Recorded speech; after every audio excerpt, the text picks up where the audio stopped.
There's a point in every man's life when he has to decide whether to ride on or turn back and cut someone loose. For me, that moment came one blistering afternoon in 1878, out on the edge of Silver Creek, where the sun hits hard enough to peel the paint off a saddle. I wasn't looking for trouble, just hauling a wagon load of salt blocks and coffee beans back to the Iron Spur Ranch, keeping to the old trail that ran parallel with the new railroad. The heat shimmered like oil across the desert, and the smell of iron and sage was thick enough to taste. Then I saw her. At first, she looked like a pile of laundry somebody'd tossed on the tracks, until the wind caught a corner of that torn calico dress. Dark hair spilled over the iron rail like a black river, and even from 50 yards out, I could see her chest rise and fall. She was alive. A freight engine was coming from the south, heavy and loud, the kind of sound that feels like thunder under your ribs. I had maybe 90 seconds before the wheels reached her. "Damn it!" I muttered, kicking free of the wagon seat. I ran. Boots pounded gravel. The whistle screamed. One long, merciless cry. I drew my knife and dropped to my knees beside her. The hemp rope around her wrists was wet with blood. Her eyes opened, calm and steady. No begging, no panic. Just that quiet look a person gets right before deciding whether to keep living. I sliced once, twice. The last strand gave way. I threw myself backward, dragging her into the sagebrush as 20 cars of steel thundered past. The blast of wind flattened us to the dirt, and hot cinders stung my neck. When the noise finally died, I could hear her breathing. Slow, measured, alive. She turned her head and looked straight at me. "You should have let me die," she said, voice raw from the ropes. "Maybe," I answered, still catching my breath. But I didn't. We stayed like that for a long while. Two strangers lying in the dust, the smell of burned coal thick in the air. Then she sat up, brushed sand from her arms, and stood without my help. She was younger than I'd first thought. Mid-20s, maybe. But her face carried the kind of strength you only get from surviving too much. There were bruises at her throat, rope burns at her ankles, and pride written across every line of her expression. "I'm a Hyoka," she said finally. "White Mountain Apache." Her voice was clear, deliberate, each word heavy as a stone. "Tay Cross," I said. "Used to ride with the cavalry, 3rd Regiment." Something flickered in her eyes. Not fear. Just recognition. Every Apache knew the cavalry, same way a wolf knows the snare that nearly killed it. "Why'd they tie you up?" I asked. She hesitated. "A man named Zeke Callahan wants my land near San Carlos. He offered money. I said no. This was his answer." I spat in the dust. "Railroad contractor?" She nodded once. "The world's full of men like Zeke. Big pockets, no soul." I looked toward my wagon. "You need water and shade. My ranch is 8 miles north. You can rest there a spell." Her gaze stayed on me, measuring.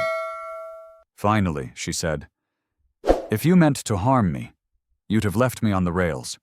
"That's about the size of it," I said. We reached Iron Spur Ranch before sundown. 40 acres of stubborn dirt fenced with weather-gray posts, 1 cabin, 2 sheds, and a windmill that squealed every 3rd rotation. It wasn't much, but it was mine. "I'll sleep in the barn," I told her as we stepped inside the cabin. "You take the cot." Her eyes softened, just a touch. "You think I need protecting?" "No, ma'am," I said. "I think I need manners."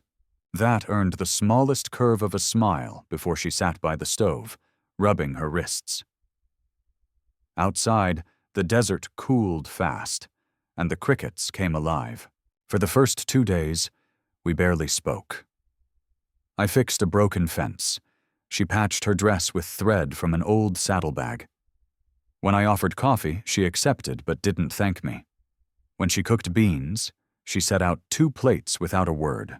It was a rhythm I didn't know I'd been missing. 2 people sharing silence that didn't feel empty. On the 3rd evening, A windstorm rolled over the valley. Sand rattled against the shutters like hail, and lightning turned the sky white. Inside, the lamp flickered low, throwing shadows across the walls. That's when she saw it. The scar on my forearm, a pale slash twisted through old muscle. She pointed. Arrow? Mescalero, I said. Long time ago. She studied me a moment longer. Army? I nodded. Cavalry, Apache campaigns. The silence that followed was thick enough to choke on. Her jaw tightened. Broken Creek? My stomach turned cold. I didn't answer, but she saw it in my face. She stood slow, voice flat. That's where my sister died, with her 2 children. The sound of rain filled the space between us.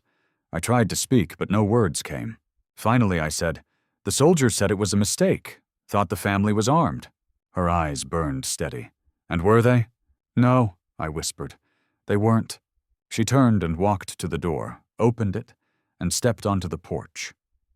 She didn't slam it, just closed it soft, which somehow hurt worse. I sat there until the lamp burned out, listening to the storm move east, wondering if a man could ever balance a scale that broken. At dawn, I found her already awake, stirring a pot of coffee on the stove. She poured 2 cups, handed one to me. "I don't forgive you," she said plainly, "but you saved my life. Maybe that means something." I nodded. Maybe it does. We drank in silence while the sun climbed over the ridge, painting the desert gold. The storm had washed the air clean. You could smell mesquite and wet dust for miles. Ahyoka looked out the window. "The man's Zeke Callahan. He won't stop." "I reckon not." She turned to me. "Then I should leave before he finds me here." "Suit yourself," I said, though the words tasted bitter. "But if you go, at least take a rifle." Her eyes flicked toward the Winchester on the wall. "You trust me with that?" I gave a dry smile. "I trusted you not to stab me in my sleep. Figure that's progress." For a heartbeat, the air softened again. She walked outside, barefoot in the sand, and the wind caught her hair. Black, wild, defiant. Something in my chest shifted, painful and alive all at once. That afternoon, I rode the fence line alone. Clouds gathered far off over the hills, shadows crawling across the plain. Every creak of the saddle, every gust of wind seemed to whisper her name. By the time I returned, the cabin smelled of stew and smoke. She'd cooked. And on the table, beside 2 bowls, she'd placed the rope I'd cut from her wrists. Cleaned, coiled, laid out neat. "I keep it," she said when I stepped inside. "To remember." "Remember what?" "That being tied down don't mean you stop fighting." I nodded. "Fair enough." She looked at me a long moment. "You think God forgives men like you?" "I don't know," I said, "but he sure gives us enough chances to try." For the first time since I'd met her, she laughed, soft and real, like water in the desert. It hit me harder than any bullet ever had. That night, I couldn't sleep. The moon was full, silvering the yard, and the sound of coyotes echoed off the ridge. I sat on the porch with my rifle across my knees, thinking about the woman asleep under my roof. The same kind of woman I'd once been ordered to hunt.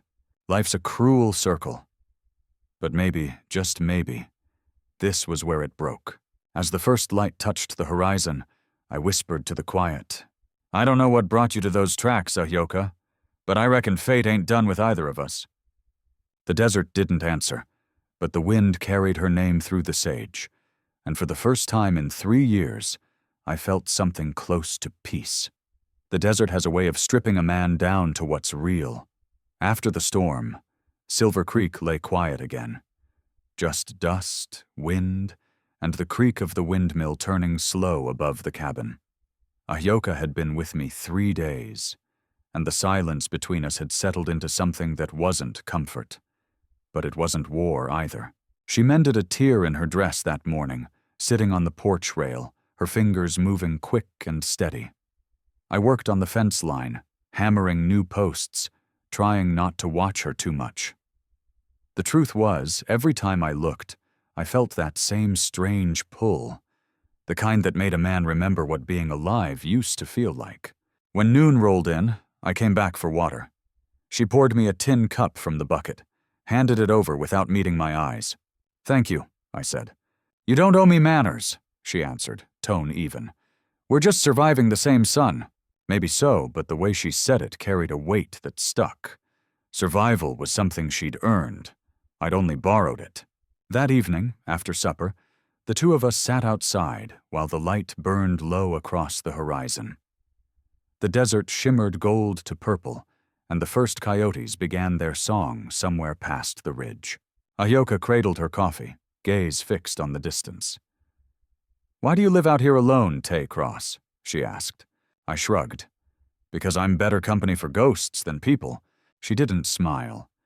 "Ghosts never forget. They just wait." Her words landed heavy.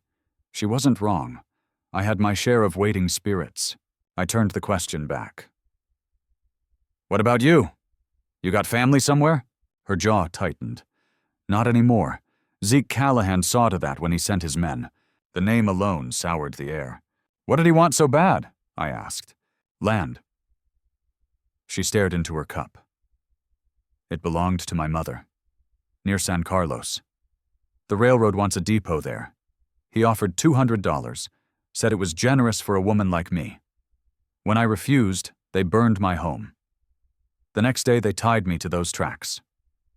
She said it like she was reading a ledger, plain and precise.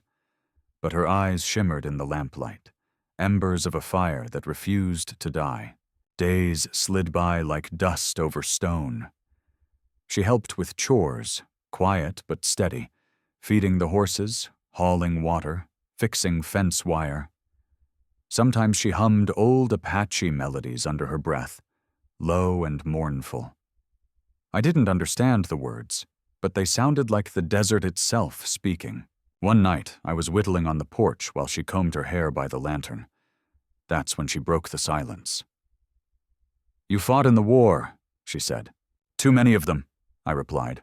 She nodded toward the scar on my arm. "You told me that was Mescalero, but you didn't tell me what came after." I looked at the pale line under the lamplight. "After that, I kept fighting.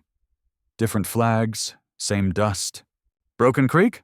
Her voice was calm, but her hands trembled slightly against the brush. "Yes," I said finally. "I was there." The night stilled. Even the crickets seemed to stop. "My sister died there," she whispered. "Her name was Martha. She had 2 children." I set the knife down slow. "I remember a woman running with a blanket. The soldiers thought she had a rifle. Orders came fast. Nobody questioned." Ayoka stood. "And you pulled the trigger." "Yes." She turned away, arms folded tight around herself. The lamplight touched her profile, and for a heartbeat she looked carved from stone. I wanted to tell her I was sorry, but the word sorry never fixed anything. Not out here. Not for blood spilled on dry sand. She spoke at last, voice steady but sharp. "The Army called it an accident. We called it what it was, murder." I didn't argue. There was no defense to make. When she finally went inside, she left the door open behind her. That open door hurt more than a slammed one ever could. I slept on the porch again that night. The stars above Silver Creek looked close enough to touch, and every one of them felt like a sin I couldn't wash clean. Somewhere in the dark, the wind shifted, carrying the faint scent of smoke. For a second I thought it was memory playing tricks, but then I saw it. Dust rising from the road. 3 riders. I grabbed the rifle and stepped into the yard. They were still a ways off, silhouettes against the dying light, but I recognized the shape of the lead horse. Zeke Callahan. By the time they reached the gate, Ayoka stood beside me, rifle in hand. Callahan swung down from his horse like a man used to owning whatever ground he touched. Silver hair, polished boots, a smile too smooth to be honest. "Well, well," he drawled. "You must be the Good Samaritan everyone's talking about, the one who stole my property." I leveled the rifle across my arm. "The woman's not property, Callahan. She's a guest under my roof," he chuckled. That roof's gonna cost you, friend. His eyes flicked toward Ahyoka. You look better than the last time I saw you, sweetheart. Shame about that stubborn streak. Ahyoka didn't flinch. The land's not for sale. Everything's for sale, he said, reins tightening in his hand. $500. More than any Apache woman will see in 10 lifetimes. Take it and be smart. She shook her head. Callahan's smile thinned. Then I'll take it through the courts. The railroad has friends in high places. You'll walk away with nothing but pride, and pride don't keep you fed. You done talking? I asked. He studied me. You really want to make this your problem, Cross? I met his stare. Already is. For a long moment, no one moved. Then Callahan spat in the dirt, swung onto his horse, and motioned to his men. You've got 1 week to come to your senses, he said. After that, I stop asking polite. They rode off, the dust from their horses hanging like smoke over the yard. Ahyoka watched them go, her face unreadable. When the dust settled, she whispered, He's right about one thing. I can't win in court. Not against men like him. Maybe, I said. But I know a man in Tucson, a lawyer named Samuel Bradford. Owes me a favor. He's stubborn enough to try. She turned to me, studying my face. Why help me, Tay Cross? After Broken Creek? I holstered the rifle. Because a man spends his life trying to balance what he's done. Maybe this is how I start. For a heartbeat, her expression softened. Then she nodded once, simple as breathing. All right. We'll leave at first light, I said. The rest of that night passed in quiet preparation. She packed a small bag. 1 blanket, a tin cup, a handful of dried beans. I loaded cartridges and filled canteens. Before turning in, I found her outside, staring toward the dark horizon. Something on your mind? I asked. She didn't look back. You saved me once. That don't mean the world will stop trying to kill me. I know, I said, but it's a start. The moon lit the scars on her wrists like pale rings. She touched them absently, then looked at me. Out here, she said.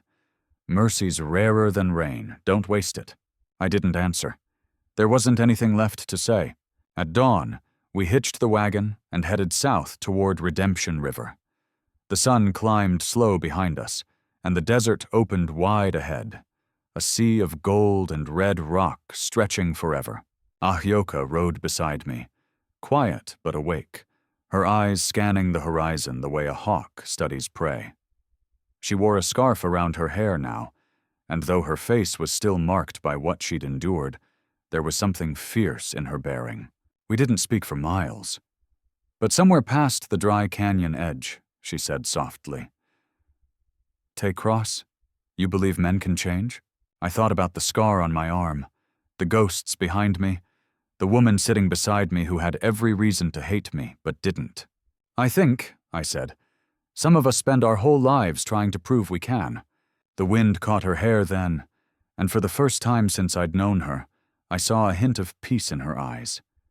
It wasn't forgiveness yet, but it was the road leading there, and out here in the Wild West. That was more than most men ever found. The road to Redemption River was nothing but dust, rock, and the hum of wagon wheels grinding against time.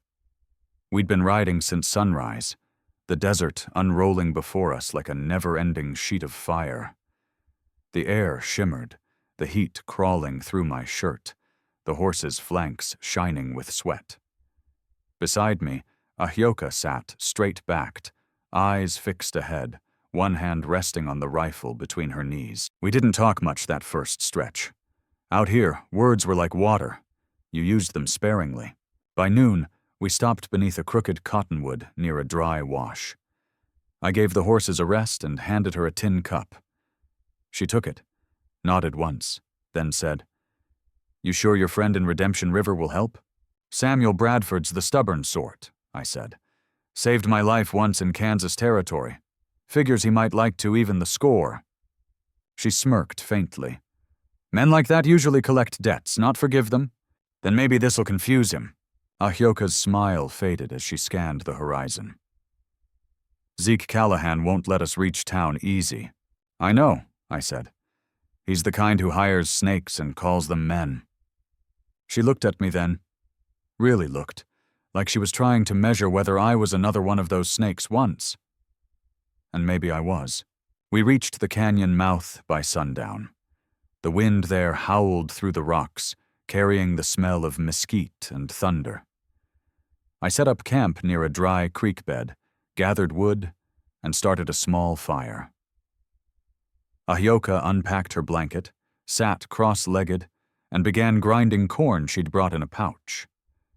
The steady sound of the stone against the bowl filled the silence. "You ever think about going back east?" she asked. "Nothing back there for me but graves and ghosts," I said. "You make it sound like they followed you." "They did," I said quietly, poking the fire. "For a while, we just listened to the wind." Then she spoke again, voice low. "My mother used to say the desert remembers everything, every sin, every kindness. It buries nothing, only waits." I stared at the flames. "Then I hope it's merciful when it remembers me." She didn't answer. But I saw her hand ease toward the small beaded charm around her neck. A gift from her mother, I figured. And something in her face softened. The next morning I woke to hoofbeats. 3 riders were coming down from the ridge, their silhouettes sharp against the rising sun. I cursed under my breath. Ahyoka was already on her feet, rifle cocked. "Callahan's men," she said. They fanned out in a half circle as they closed in. I recognized one of them, Charlie Moss, a hired gun I'd seen working security for the railroad. He raised a hand in greeting that didn't mean peace. "That's far enough," I called.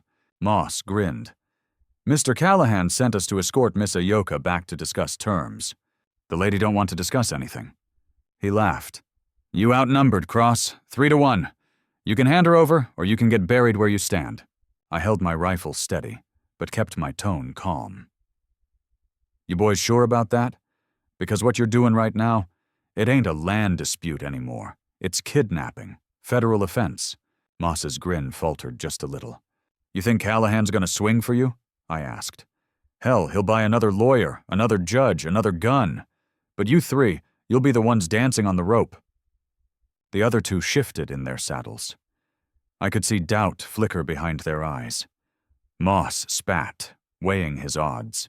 "You ain't worth the bullet," he said finally. "Tell the lady we delivered the message." They turned their horses and rode off in a trail of dust. Ahyoka lowered her rifle, breathing hard. "You gambled on their fear," she said. "Men like that only fear one thing, their own necks," I replied. She glanced at me sideways. "You talk like someone who's faced a rope before." I smiled thin. "Maybe I have." We rode through the rest of the morning in silence. The tension in her shoulders slowly eased, replaced by something new. Trust, maybe. When the sun hit high, we stopped again at a shallow stream that shimmered like glass. She knelt to wash her hands, and I caught sight of the old scars on her wrists. "Still hurt?" I asked. "They itch more than hurt," she said. "That's how old wounds remind you they're still there." I poured water over my own hands, feeling the roughness of calluses and regret. Guess we both got reminders. Ahyoka looked up at me then, her eyes soft in the light. "At least yours are on the outside." The words hit deep, simple as they were. By the time we reached the first outskirts of Redemption River, night had settled in. The town wasn't much. A few crooked streets, a saloon called the Silver Hawk, and a courthouse leaning like it had had too much whiskey. We found a boarding house at the far edge of town. The sign out front read, "Mrs. Vance's Lodgings, clean beds and fair rates." The old woman who ran it, Clara Vance, took one look at Ahyoka and scowled. "We don't usually take your kind," she said. I stepped forward, dropped $2 silver on the counter. "Tonight you do." Clara hesitated, eyes flicking between us, then scooped up the coins. "Upstairs, 2 rooms, end of the hall." I nodded. "Appreciate it." Ahyoka didn't say a word until we reached the top of the stairs. "You didn't have to buy me a roof, Tay Cross." "I didn't," I said. "I bought peace for the night." That almost made her smile. After stabling the horses, I went to find Bradford. Turned out his office was right across from the courthouse, a dusty room with law books stacked like tombstones. When I walked in, he looked up from his desk and blinked. "Well, I'll be damned," he said. "Tay Cross, the man who can't stay out of trouble. Good to see you too, Sam." He stood, shook my hand. "What's the story this time?" "Railroad man named Zeke Callahan trying to steal land from a woman he can't buy." Bradford's brow furrowed. "Apache?" "Yeah." He exhaled. "You're picking fights with the whole territory, you know that?" "Wouldn't be the first time," I said. He sighed. "All right, I'll file an injunction, but the court's owned by Callahan's people. Don't expect miracles. Miracles ain't my style. Justice'll do." He nodded. "I'll start paperwork in the morning." When I got back to the boarding house, the hall was quiet. Ayoka's door was cracked open, lamplight spilling across the floor. I hesitated, then knocked once. "Come in," she said. She sat by the window, hair unbraided, the lamplight turning it to bronze. The rifle rested across her knees. She hadn't slept. "How'd it go?" she asked. "Bradford will take the case," I said. "No promises, but he's willing." She looked down, fingers tracing the barrel of her gun. "You risked your neck for something that might already be lost." "Maybe," I said, stepping closer. "But some things are worth losing for." Ayoka met my eyes. "You ever believe in fate, Tay Cross?" I chuckled dry. "Not since it shot at me the first time." She smiled then, a small, tired curve of her lips. And for a moment the room felt warmer. Outside, thunder rolled again, far off in the hills, as if the desert was clearing its throat before another storm. Before I left her room, she said quietly, "If tomorrow goes bad and we have to run, don't look back for me." "Not my style," I said. "That's why I'm warning you." I nodded once, then tipped my hat. "Sleep easy, Ayoka." She turned back toward the window, staring out into the night. And standing there in the dim light, I realized something. I wasn't just helping her anymore. I was being saved by her, slowly, quietly, in ways I didn't understand yet. The devil had made his bargain when I cut those ropes. And maybe, just maybe, God was about to make his. Redemption River woke mean that morning. Sky bruised purple, air heavy with the taste of rain. I didn't trust days that started quiet. They were the ones that usually ended loud. Samuel Bradford met us at the courthouse before sunrise. He had 2 cups of coffee, one for me, one for Ayoka, and a look that said the law was already losing. "Filed the papers," he said, voice gravelly from no sleep. "Callahan's people showed up right after I left the clerk's office. They'll fight it every inch." Ayoka nodded once. "Then we fight harder." Bradford looked at her, then at me. "She's got fire. I'll give her that. But I need proof the railroad forced her hand. Letters, contracts, witnesses, anything." "She lost everything," I said. "Her land, her house, her people." Bradford sighed. "Then all we've got left is noise. Sometimes noise buys you time." He handed me a folded paper. "This injunction keeps Callahan from claiming the property till the hearing. Might not stop him from trying anyway." I took it, folded it into my coat pocket. "Appreciate it, Sam." "Don't thank me yet," he said. "If Callahan decides lawyers are too slow, he'll send men instead." I smiled without humor. "He already did once." By noon, the storm broke. Rain came down hard, hammering the rooftops, turning the streets to red mud. The air smelled like iron and lightning. We waited it out at the boarding house, watching through the window as thunder rolled across the valley. Ayoka sat on the bed, knees drawn to her chest, her eyes tracking the water running down the glass. "You ever miss it?" I asked. "Miss what?" "The place you came from." Her gaze didn't leave the window. "There are no places left to miss, Tay Cross. Only memories. And those don't belong anywhere." I wanted to tell her she was wrong, that land and heart were still tied together somehow. But what did I know? I'd buried every place that ever claimed me. When the rain stopped, the streets steamed like kettles. We walked to the cafe across from the livery for a hot meal. The waitress, nervous, young, kept glancing at Ayoka like she was a ghost. Folks in these parts didn't know what to do with a woman like her. Too proud to bow, too alive to ignore. We were halfway through our meal when I noticed a shadow through the cafe window. 3 riders, dripping wet, standing across the street. I recognized one of them immediately. Charlie Moss. I leaned close to Ayoka. Time to go. She saw the men, too. Callahan? His hounds. We slipped out the back door into an alley lined with rain barrels. The horses were stabled just 2 blocks south. But before we reached them, the gunfire started. A bullet snapped past my ear, splintering the crate beside me. Ayoka dropped behind a barrel, returned fire clean and fast. Her shot hit the man on the left. He toppled into the mud. "Keep moving!" I shouted. We ran through the alley, boots splashing water, hearts pounding. Moss yelled something behind us, but the thunder swallowed his voice. At the corner, I turned and fired twice. One shot hit a lamppost, showering sparks. The distraction bought us seconds, just enough to reach the stable. Ayoka vaulted into the saddle first. "You coming or dying, soldier?" "Both sound familiar," I said, swinging up beside her. We rode. The town blurred behind us as Redemption River faded into the storm.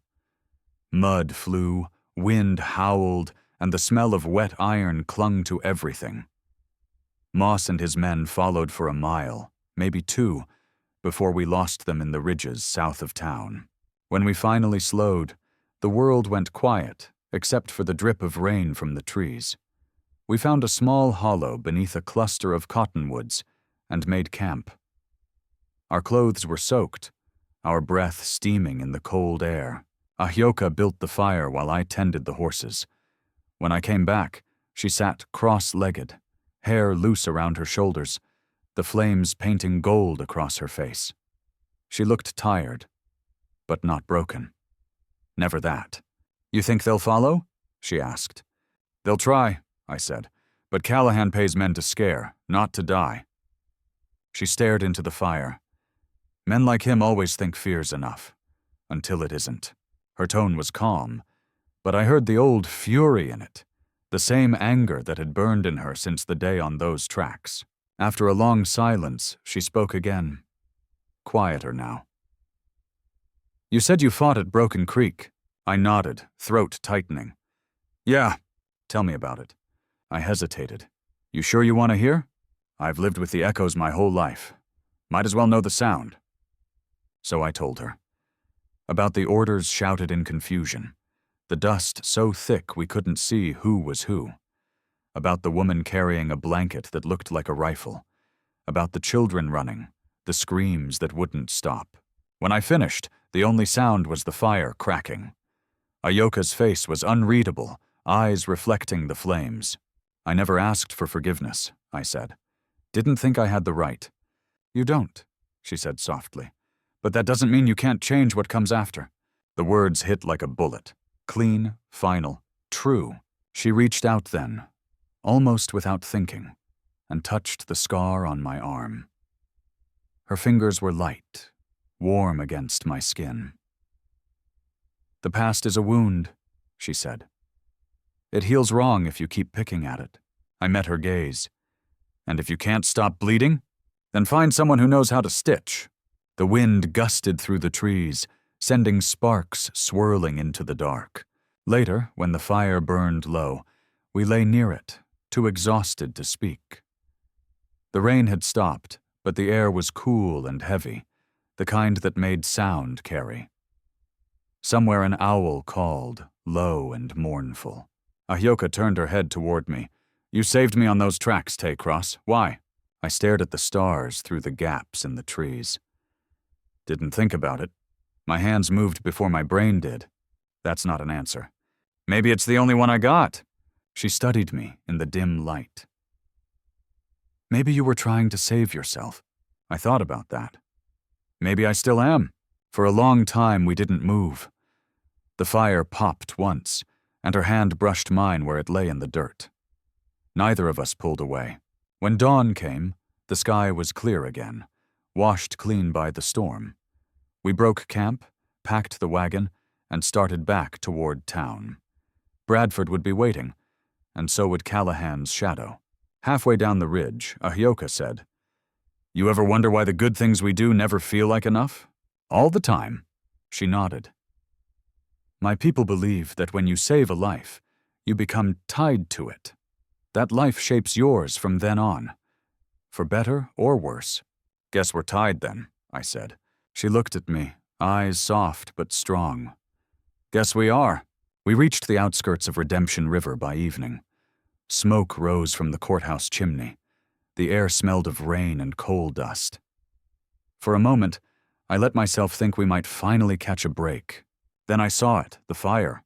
Flames licking up the side of Bradford's office, smoke twisting into the sky.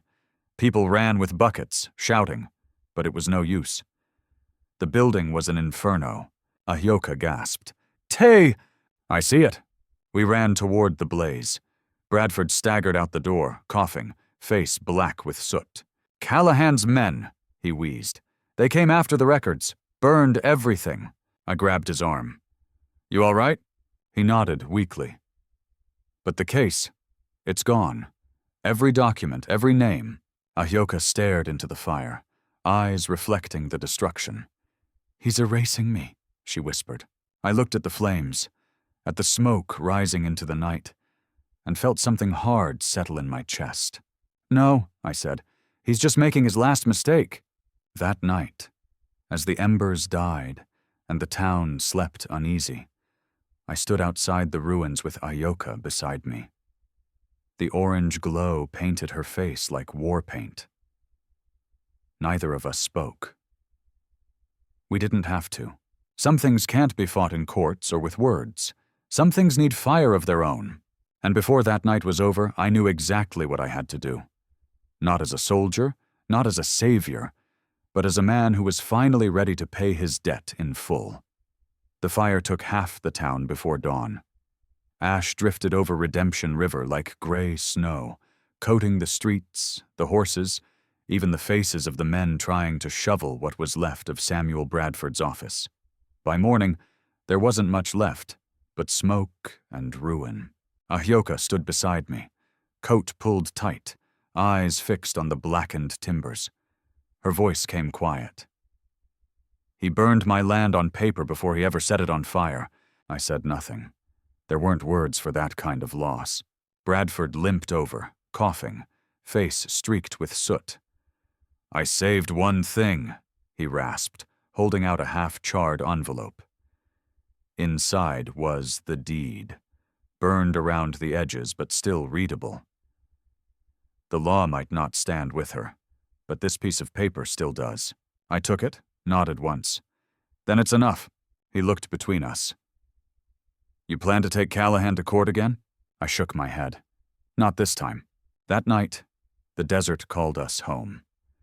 We left Redemption River under a blood-red sky, the wagon creaking as it carried what little we had left. Neither of us spoke for miles. The silence between us wasn't empty. It was full of everything that hadn't been said. When we finally stopped at a rise overlooking the valley, Ahyoka climbed down and walked a few paces ahead. The moon lit her face, soft but strong, the kind of strength that comes from surviving fire. She turned back toward me. "You mean to go after him, don't you?" "I do." "You can't fight the whole railroad, Tay." I adjusted the Winchester at my shoulder. "I don't need the whole railroad, just one man." She studied me for a long moment, then said, "Then I'm coming with you." "No," I said.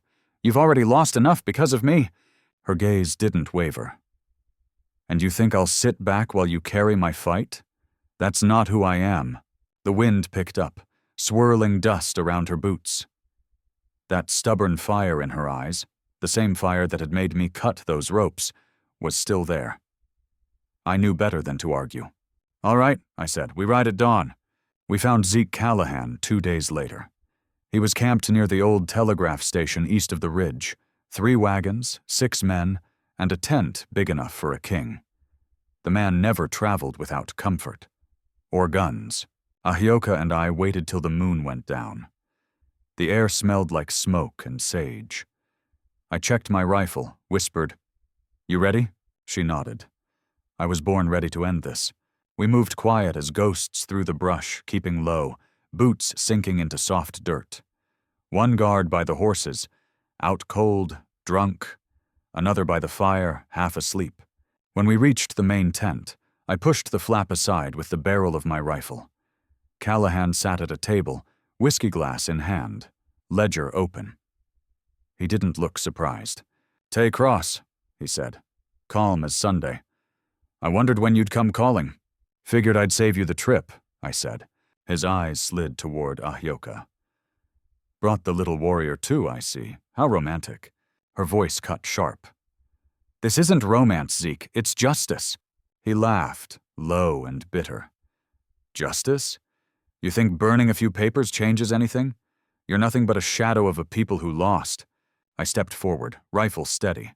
"Maybe, but even shadows can pull a trigger." He leaned back, unafraid. "If you kill me, the railroad takes everything anyway. I'm the law out here." "Not tonight," I said. For a heartbeat, the tent held its breath. Then Callahan lunged. His hand flashed toward the pistol on his belt. I fired. The shot split the silence clean. He staggered once, eyes wide, and crumpled to the dirt. Ahyoka stood still for a long moment, watching the man who'd stolen her land bleed into it. Finally, she whispered, "It's done." I lowered the rifle, the weight of it heavier than ever. "No," I said. "It's finished. There's a difference. We buried him where the ridge meets the river. No marker, no prayers, just the wind and the sound of water running through the rocks. Afterward, we sat by the bank, the morning sun warming our faces. The water shimmered gold, and for the first time in a long time, I felt the world start to breathe again. Ahyoka skipped a stone across the surface. "You think it changes anything?" she asked. "Maybe not the world," I said, "but it changes something in me." She smiled faintly. "Then maybe that's enough." Weeks passed. Bradford sent word that the court dismissed the case for lack of evidence, but it didn't matter anymore. Ahyoka took the burned deed and bought 40 acres next to my spread at Iron Spur Ranch, land with good grass and clean water. We built a small cabin together. Nothing fancy, just wood and hard work, and a roof that didn't leak. Most days. Life didn't turn easy. The cattle prices stayed low, and the summer sun beat the land till it cracked.